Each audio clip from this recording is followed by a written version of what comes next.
G'day punters, welcome back to Bet It Out for a massive weekend of Group 1 sport and racing, including Eagle Farm in the Sunshine State. I'm with Herman-Watt and my man there is Ryan Cook. Ryan, let's rip in and start with the Group 1 JJ Atkins. Yes, hello again, Louis. Very excited to be at Eagle Farm this coming Saturday. Huge day of racing, as you said. I'm going with a colt here, Cool Archie. Unbeaten this prep, absolutely airborne. Held up badly a couple of runs back in the Champagne, but he still found the line very nicely. And I think his last start win in the size produce was probably his most impressive of his career. Don't love the wide gate, but really do love him out over further. So I think he's going to be hard to beat. He seems about as bomb-proof as a 2-year-old colt gets, really, doesn't he, Cool Archie? I find it hard to knock him here. I had a good look through this field.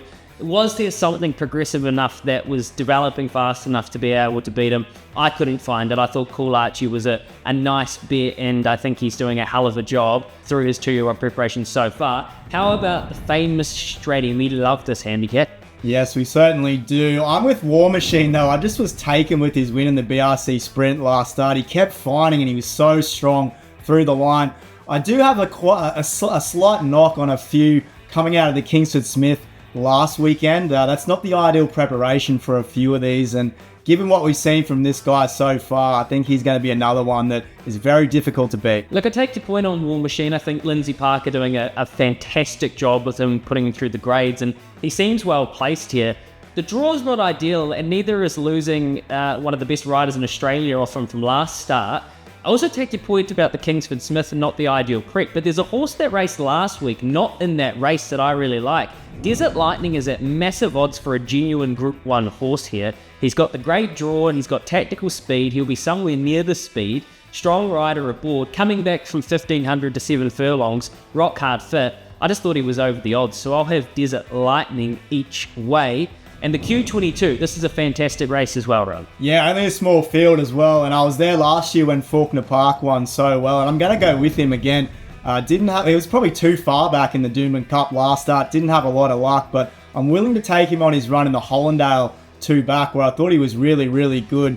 Finally joined an inside gate as well, so that's going to be the key to his chances. He, like the others, will be relieved that there's no Antino, who was just airborne in this race. I'll be taking one from the Doomben Cup as well, but it's Militarize. I thought they both made those sweeping runs, but the kind of late sectionals Militarize posted there really took me. I just thought he was flying.